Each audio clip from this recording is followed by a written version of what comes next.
Eu venho estar aqui fazendo a obra de Deus mais uma vez, porque é bom demais, irmão, a gente fazer a obra de Deus. Que o Senhor seja louvado pelo nosso trabalho. Porque o meio de salvação, irmão, é através do Evangelho. E se não houver quem pregue, não haverá salvação. É por isso que a responsabilidade de um pregador é muito grande.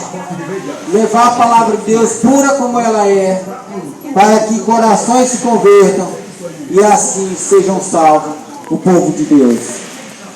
Hoje nós vamos ver aqui uma carta de Paulo aos Efésios, que está no capítulo 2. Fazer a leitura. Capítulo 2 até o capítulo 10. Até o versículo 10. Versículo 2 até o 10. Capítulo 2, versículo 1 até o 10. Diz assim: vocês estavam mortos em suas transgressões e pecados, nos quais costumavam viver, quando seguiam a presente ordem deste mundo, e o príncipe do poder do ar, o espírito que agora está atuando nos que vivem na desobediência. Anteriormente, todos nós também vivíamos entre eles, satisfazendo as vontades da nossa carne, seguindo os desejos de pensamento. Como os outros, nós era por natureza merecedores da ira. Todavia, Deus, que é rico em misericórdia, pelo grande amor que nos amou, deu-nos vida com Cristo. Quando estávamos ainda mortos em transgressões, pela graça vocês são salvos. Deus nos ressuscitou com Cristo e com Ele nos fez assentar nas regiões celestiais com Cristo. Cristo Jesus, para mostrar na era que hão de vir a incomparável riqueza da sua graça, demonstrando em sua bondade para conosco em Cristo Jesus, pois vocês são salvos pela graça, por meio da fé, e isto não vem de vós, é dom de Deus, não por obra, para que ninguém se glorie, porque somos feitura de Deus, realizada em Cristo Jesus, para fazermos as boas obras, as quais Deus preparou antes para que nós a praticarmos. Irmão, essa carta aqui é a carta do apóstolo Paulo à igreja em Éfeso, e ele está tratando aqui aos irmãos da igreja em Éfeso a respeito de como era que nós vivíamos antes da convenção. E agora passamos a viver depois da convenção, porque ele vai tratar aqui com os irmãos da igreja em Éfeso. E todos nós sabemos quem é o apóstolo Paulo, quem foi o apóstolo Paulo. O apóstolo Paulo, que era um perseguidor da igreja, e agora já é um pregador do evangelho, já transformado por Jesus Cristo. E essa carta ele escreveu lá de Roma. Ele ainda não estava em Éfeso, ele escreveu em Roma.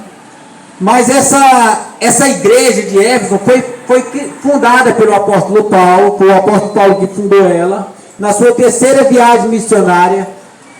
Interessante, irmão, que o apóstolo Paulo passou somente 3 anos em uma cidade. E durante esses 3 anos ele fundou essa igreja, ele plantou essa igreja lá. Uma igreja que ajudou muito no ministério de Paulo. E hoje, muitos crentes com tanto de tempo de crente, ainda nem conhecidos são. E o apóstolo Paulo, com 3 anos, foi o suficiente para plantar uma igreja. Amém? Mas nós vamos compreender aqui algo muito interessante nessa carta hoje.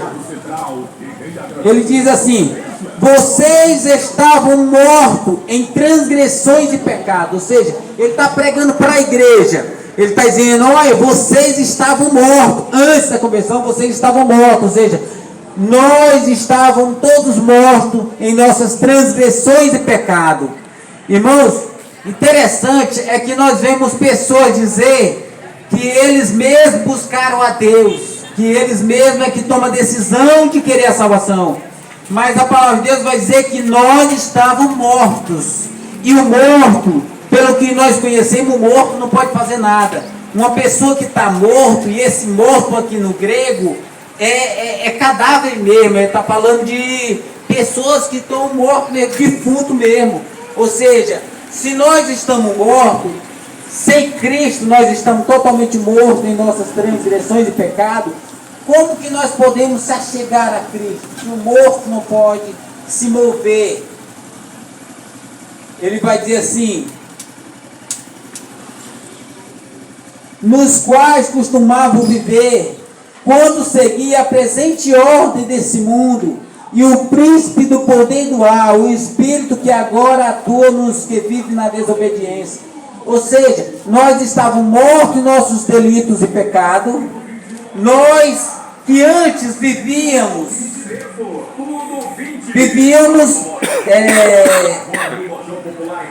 seguindo a presente ordem deste mundo. Ou seja, o que é isso, irmão? Nós, antes da conversão, antes de nós sermos chamados por Jesus Cristo, irmão, nós vivíamos seguindo toda a cultura, toda brincadeira que havia aqui na cidade. Nós estávamos envolvidos no meio, aonde tinha um fuar, nós estávamos tudo no meio. Nós vivíamos também no alcoolismo, nas festas, entendeu? Participava de carnavais, de festejos, porque nós vivíamos de acordo com a presente ordem deste mundo. Ou seja, tudo que o sistema mandava, nós abraçávamos, nós pegávamos, nós estávamos no meio, nós éramos envolvidos com tudo isso. Talvez alguns de vocês já se perguntaram, por que os crentes não fazem tanta coisa, já que nós fazemos tudo isso? Exatamente por isso, irmão, porque essas coisas aqui que o sistema oferece não é bom, não faz bem para nós, entendeu? Nós praticávamos isso antes de nós conhecer a verdade. Agora, conhecendo a verdade, nós não praticamos essas práticas mais. Deus nos libertou dessas práticas. Agora nós temos conhecimento de que tudo isso, ainda que isso mostre uma cara boa, no final conduz à morte. Como diz o livro de Provérbios, tem caminho que para o homem parece reto, mas no final conduz à morte. Irmão, uma vida desregrada com festa, bebedeira, prostituição, essas coisas aí só faz destruir a nossa vida. Destrói o corpo, destrói a vida, destrói a saúde, destrói o caráter. Tudo isso não tem nada de benefício nisso, irmão. Nada de aproveito para nossas vidas aí. Antes da conversão, nós vivíamos também assim, irmão. Te abençoe. É por isso que nós não julgamos vocês que não são crentes. Nós não temos poder para julgar vocês. Nós julgamos a igreja, que já conhece o cristianismo. Mas nós não julgamos o mundo, porque nós vivíamos assim. No tempo da ignorância, nós também praticávamos as mesmas coisas. E ele continua dizendo: anteriormente, todos nós também vivíamos satisfazendo as vontades da nossa carne, seguindo os nossos desejos e pensamentos. Como os outros, éramos, por natureza, merecedores da ira. Ou seja, o que é que o apóstolo Paulo vai dizer aqui, ó, no versículo 3? Anteriormente, todos nós vivíamos satisfazendo o desejo da nossa carne. Ou seja, tudo que a carne pede, nós fazia. Todas essas brincadeiras, essas farras, esses prazeres do mundo, irmãos, daí são desejos da carne. Quando a carne pedia, nós realizávamos também. Nós também vivíamos seguindo os desejos e pensamentos. Como os outros, como vocês, nós também por natureza éramos merecedores da ira. Ou seja, nós nascemos no pecado, nós nascemos debaixo do pecado, então nós éramos condenados também à ira de Deus. Nós também estávamos debaixo da ira de Deus, como todos os outros. Irmãos, se nós não nos arrependermos de nossos pecados e não nos achegarmos a Cristo, nós não cremos em Jesus Cristo, nós estamos debaixo da ira de Deus. Porque Deus odeia o pecado. E por eles odiar o pecado, e Deus ser um Deus justo, Ele vai punir o pecador. É por isso que nós não podemos dizer assim, mas Deus me ama. Só odeia nossas práticas e me ama. É exatamente por isso, irmão. Porque Ele odeia as nossas práticas pecaminosas, é que Ele vai nos punir se nós não nos arrepender. Por isso, meu irmão, nós temos que nos arrepender. Quantas situações acontecem na vida de pessoas que vocês conhecem? Talvez você já viu um amigo que sofreu um acidente, que sofre de uma doença talvez incurável. Ou seja, irmão, quando nós vamos olhar pelos olhos espirituais, essas coisas vêm a nós. Às vezes, irmão, é o próprio Deus permitindo isso para que nós pagamos por algo que nós temos feito no passado. Entendeu? Tudo que se planta que você colhe, irmão. Se você plantar coisa boa, vai colher coisa boa. Mas se você plantar coisa ruim, você vai colher coisa ruim. Eu acho que obrigado, irmão, amém? Pois é, irmão, nós precisamos plantar coisa boa para ter coisa boa. Entendeu? Nós estamos debaixo da ira de Deus. Porque nós nos arrependemos, nós ainda não nos arrependemos. Precisamos nos arrepender. Precisamos buscar ao Senhor. Entendeu? É uma responsabilidade nossa de buscarmos ao Senhor. Mas nós entendemos também que quando nós buscamos o Senhor, é o próprio Senhor que visitou o nosso coração primeiro. É por isso que nós cremos na soberania de Deus. E nós éramos merecedores da ira, irmão. E João, capítulo 3, versículo 36, vai dizer assim: aquele que crê no Filho tem a vida, mas aquele que não crê no Filho, que rejeita o Filho, não terá a vida, mas a ira de Deus permanece sobre ele. Irmãos, enquanto nós não cremos em Jesus Cristo, a ira de Deus permanece sobre nós. Por quê? Porque nós ainda estamos no pecado, numa vida de pecado. E enquanto nós estivermos nessa prática do pecado, irmão, nessa vida de pecado, sem confessão a Jesus Cristo como Senhor e Salvador, a ira de Deus está sobre nós. É difícil de a gente querer aceitar isso, irmão. Eu também já ouvi o Evangelho quando eu não era crente. É difícil de aceitar isso porque nós achamos que Deus nos ama do jeito que nós estamos. Porque as pessoas dizem, irmão, pode vir do jeito que você está, permaneça como você quer, que Deus te ama. Não é bem assim, irmão. Deus ama as pessoas, Deus ama o seu povo, mas Deus não ama as suas práticas. Enquanto você está numa vida de pecado, Deus está derramando a sua ira sobre você, sobre nós. Por isso que nós temos que nos arrepender, para que a ira de Deus seja desviada de nós. Versículo 4 vai dizer assim: todavia, Deus que é rico em misericórdia, com Cristo, rico em misericórdia, pelo seu grande amor que nos amou. Agora ele vai dizer que Deus é rico em misericórdia, pelo seu grande amor que nos amou. O que é isso, irmão? Agora Deus é rico em misericórdia, agora Deus derrama a sua misericórdia sobre nós. E seu um grande amor que nos amou. Esse grande amor de Deus foi provado fisicamente na terra, quando Deus enviou Jesus Cristo, enviou seu único Filho para morrer por nós, numa cruz, na cruz do Calvário. Eu creio que todos já ouviram a respeito desse ato. Foi um ato que aconteceu na cruz. A crucificação de Cristo foi a redenção dos pecados daquele que crê. Quando você crê em Jesus Cristo, você foi justificado pela morte de Jesus na cruz, que aconteceu há pouco mais de 2000 anos atrás. Irmãos, ali foi a maior prova de amor já demonstrada por Deus na terra. Foi aquela morte de Jesus na cruz. Quando Jesus morreu numa cruz de braços abertos, ele estava mostrando o amor dele a toda a humanidade. Ou seja, O amor de Cristo está por todo mundo. Em todas as nações está o amor de Cristo. Cabe agora somente nós olhar para a cruz, nós olhar para Jesus e nos arrepender dos nossos pecados. Então nós seremos perdoados por Cristo, porque o perdão já foi dado na cruz. Basta agora nós recebermos esse perdão, aceitarmos esse perdão que foi dado na cruz por Cristo.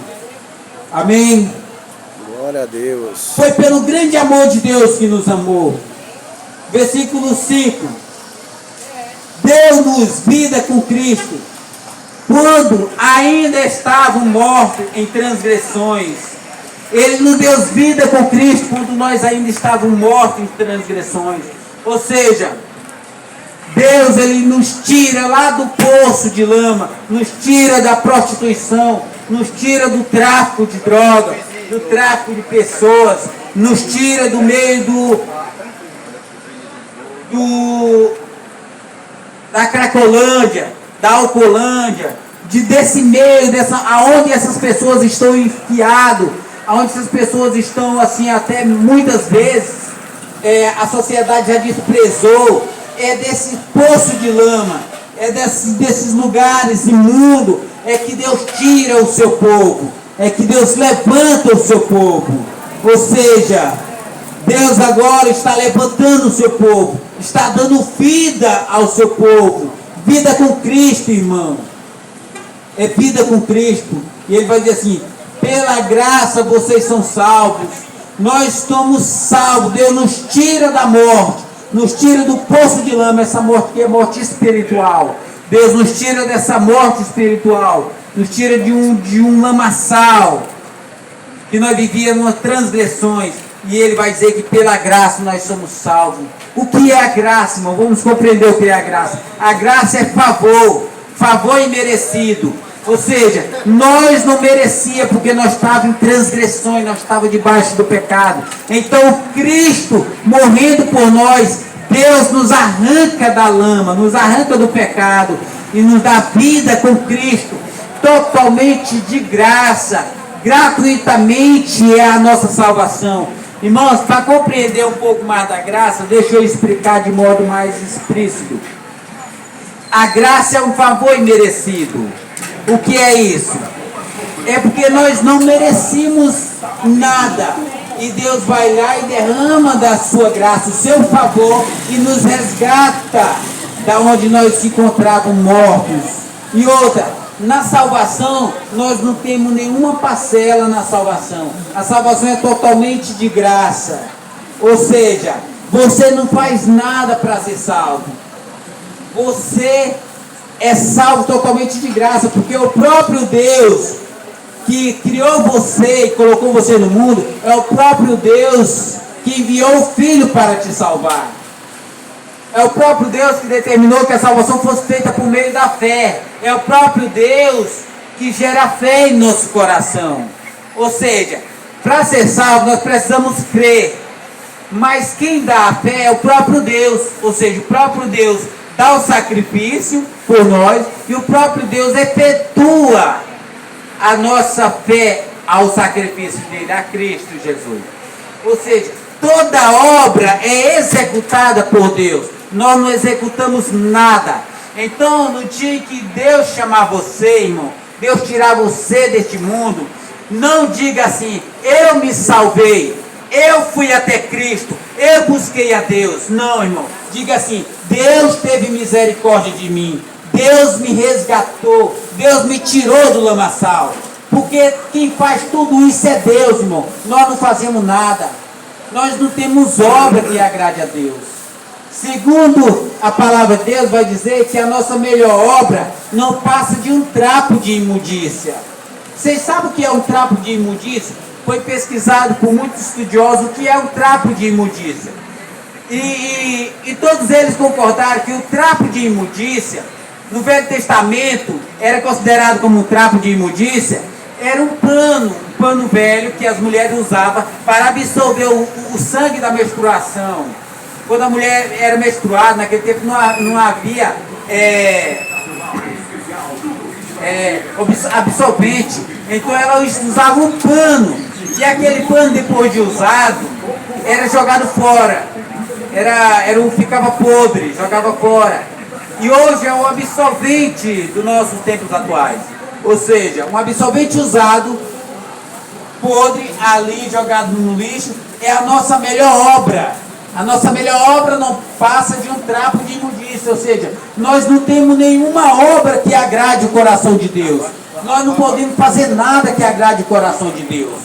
É por isso que a salvação é totalmente de graça. O próprio Deus tem misericórdia de nós, dá o seu Filho por nós. O próprio Deus que dá a fé, que é a fé salvadora. É o próprio Deus, irmão. Em Filipenses 2:10, 2:13 vai dizer assim: Deus é quem efetua em nós tanto querer quanto realizar. Ou seja, Deus dá a coragem e a ação para buscar a Cristo, e Deus dá o desejo de buscar a Cristo. Deus faz tudo sozinho, irmão. Nós não fazemos nada. Amém? Continuando o texto, no versículo 6 ele vai dizer assim: Deus nos ressuscitou com Cristo e com Ele nos fez assentar nas regiões celestiais com Cristo Jesus. Ou seja, Deus nos ressuscitou com Cristo. Quando Cristo morreu na cruz, agora nós temos a oportunidade de ressuscitarmos com Cristo. E agora Deus está nos dando vida, uma vida espiritual. Agora nós estamos nascendo de novo. Nós que cremos em Jesus, nós passamos da vida, da morte para a vida. Agora nós estamos vivendo uma nova vida. Entendeu? Agora por isso que nós dissemos assim: nós não somos desse mundo. Nós não fazemos mais parte desse sistema. Agora nós somos de outro mundo. A nossa vida agora é uma vida... nós estamos debaixo de um outro governo, não mais do regime deste mundo, mas do governo de Deus. Nós fazemos parte do reino de Deus. Agora nós temos vida com Cristo. É por isso que nós vivemos uma vida nova. É por isso que desse modo nós vivemos uma vida de santidade. Nós procuramos ser santo da melhor forma que nós podemos. Por quê? Porque exatamente nós compreendemos que nós fomos ressuscitados com Cristo e agora nós temos uma nova vida, irmão. Amém? Ele nos ressuscitou com Cristo, nos fez assentar nas regiões celestiais. Ou seja, o que é isso? Vamos compreender melhor o que é isso. Eu explico. Quando ele diz, ele nos fez assentar nas regiões celestiais, é porque desde o momento em que nós cremos em Jesus, desde o momento em que nós fomos salvos, desde o momento em que nós compreendemos que Jesus é nosso único Senhor suficiente para a nossa salvação, nós já estamos sentados nas regiões celestiais. Nós já se encontramos nas regiões celestiais. Aí você pergunta: irmão, mas você não está na terra? Estamos na terra. Mas por que o apóstolo Paulo colocou isso no passado? É porque, irmão, a salvação ela não se perde. Se nós estamos salvos hoje, nós estamos salvos eternamente. Ou seja, no tempo de Deus, na hora que nós saímos deste mundo, na hora que Deus nos levar daqui, nós se assentaremos no trono com Cristo para julgar as 12 tribos de Israel. A palavra de Deus diz que nós vamos se assentar no trono e dali nós seremos também julgador também. Nós também julgaremos as 12 tribos de Israel. Nós estaremos sentados nas regiões celestiais. É assim que o apóstolo Paulo coloca que nós já estamos sentados nas regiões celestiais. Nós já se encontramos nas regiões celestiais, sentados em um trono de glória. E faltando apenas se cumprir quando nós saímos desta vida para a nossa vida eterna, irmão. Porque aqui é passageiro, irmão. E nós sabemos que o plano de Deus e a realidade, o propósito de Deus é a realidade, o projeto de Deus é a realidade, ou seja, as promessas de Deus e a realidade é a mesma coisa. É por isso que o apóstolo Paulo já coloca o presente no futuro, ou o passado no futuro. E nós também colocaremos, porque nós cremos que nenhum plano de Deus pode ser frustrado. Mas vamos seguir o texto. O texto diz, versículo 7, vai dizer assim: para mostrar na era que hão de vir a incomparável riqueza da sua graça demonstrada em sua bondade para conosco, em Cristo Jesus. Ou seja, agora, no versículo 7, ele vai dizer que Deus nos salvou, nos redimiu para nos mostrar nas regiões celestiais, nos colocou nas regiões celestiais para mostrar aí, nas eras que hão de vir, a incomparável riqueza da sua graça. Ou seja, nós seremos guardados. Deus nos guarda de antemão, desde agora, desde convertido, para nos mostrar nas eras que hão de vir. O que é isso? Ou seja, Cristo, na sua segunda vinda, quando Cristo vier, no dia do Senhor, Ele vai nos guardar para nos mostrar naquele dia, nos revelar naquele dia como um troféu. Nós seremos colocados como um troféu de Deus, um troféu da sua graça, para mostrar a incomparável riqueza da graça de Deus. Ou seja, naquele dia nós seremos apresentados a muitos povos que já vieram antes de nós e outros que virão depois de nós. Nós seremos apresentados como sendo um troféu de Cristo pela morte e pela sua ressurreição, pela riqueza da sua graça. Nós seremos apresentados no grande dia do Senhor como sendo o seu prêmio no futuro. Ou seja, é por isso que nós já estamos salvos desde agora. E Deus vai nos guardar, Ele vai nos preservar, para que naquele grande dia Ele venha nos apresentar nas eras que hão de vir, como o seu imenso troféu, o seu grandioso troféu da sua riqueza, da sua graça. É o seu povo, um povo que Ele elegeu, um povo que Ele chamou, um povo que Ele justificou, um povo que Ele glorificou. Glória a Deus. No versículo 8 ele vai dizer assim: pois vocês são salvos pela graça, por meio da fé. Isto não vem de vocês, é dom de Deus. Irmãos, agora vamos compreender a questão da graça e do dom de Deus. Ele vai dizer assim: vocês são salvos pela graça, ou seja, pelo favor de Deus. Vocês já ouviram isso? Por meio da fé, ou seja, a salvação ela só pode ocorrer por meio da fé, irmão. Se nós não tivermos fé, nós não podemos ser salvos.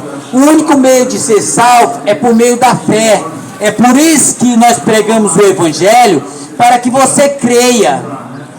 Porque Cristo ele é a porta do céu, a porta para se achegarmos a Deus. E a fé é o único meio de se chegar a Cristo. Então o que é a fé? A fé é a chave que abre a porta. Nós precisamos dessa chave para entrar para o céu. Porque se a fé é a chave e a porta é Cristo, o que é o Evangelho? O Evangelho é o único meio de nós adquirirmos essa chave. Porque a fé, ela vem pelo ouvir da palavra de Deus. É por isso, irmão, que nós pregamos o Evangelho, a fim de que vocês creiam, para que vocês possam ser gerados fé no coração de vocês, e a fé possa atingir a Cristo, levar vocês a Cristo, para que vocês possam entrar também no céu, como nós já entramos, desde agora e para sempre. Entendeu? Pela graça sois salvos, por meio da fé.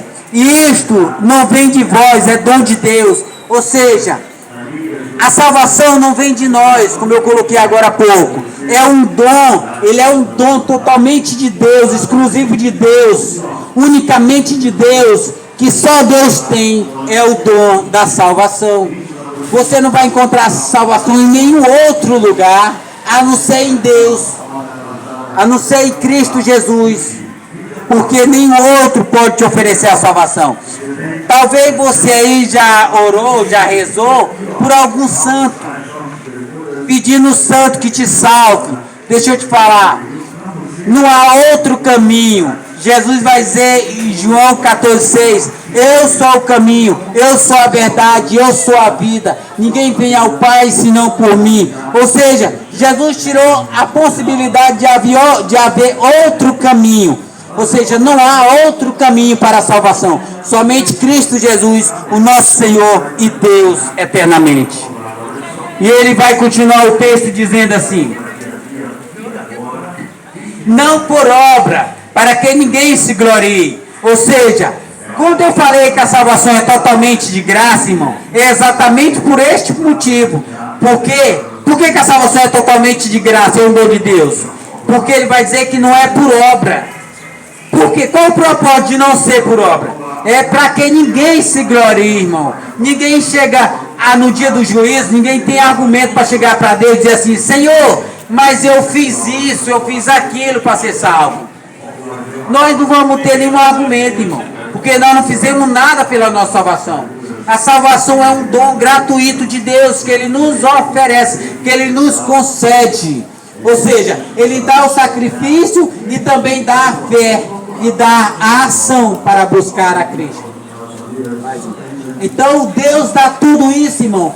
É um dom de Deus gratuito para nós, não por obra, para que ninguém venha se gloriar no dia do juízo, no grande dia do Senhor.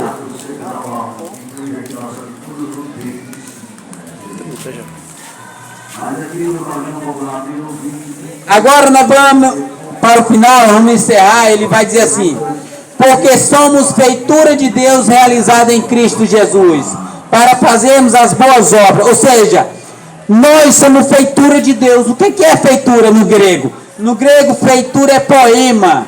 Poema. Deus está escrevendo um poema das nossas vidas, um poema perfeito, porque Deus nos fez uma pessoa para habitarmos no céu com perfeição. Ou seja, Deus está escrevendo a nossa história.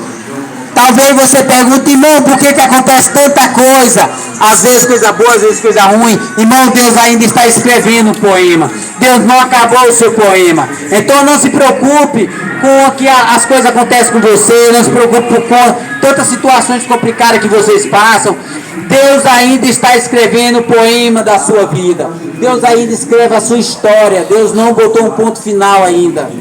Amém? E outra, nós fomos feitos poema de Deus para as boas obras. Ou seja, nós fomos preparados para fazer as boas obras, irmão. As boas obras de Deus é para nós, para o povo de Deus. Entendeu? Deus recebe as boas obras da mão do seu povo.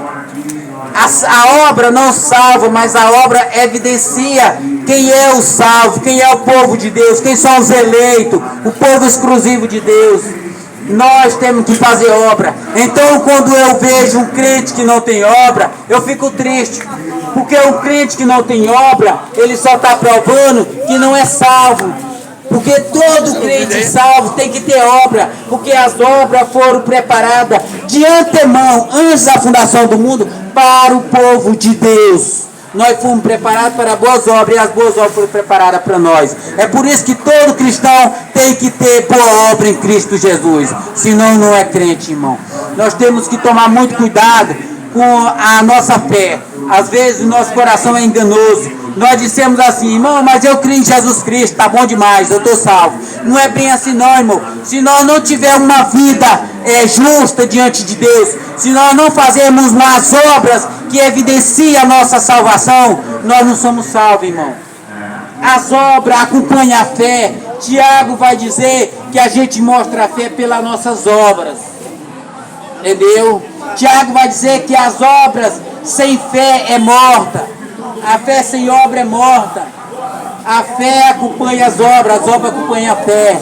Amém? Mas que Deus tenha misericórdia de nós, irmãos. Quero orar pela sua vida. Glória a Deus. Senhor Jesus, Pai, louvado seja o teu nome, Senhor. Glórias a ti, Senhor. Que o Senhor esteja conosco, Pai. Senhor, a tua mensagem foi pregada. Que o Senhor abra os olhos espirituais deste povo, meu Pai.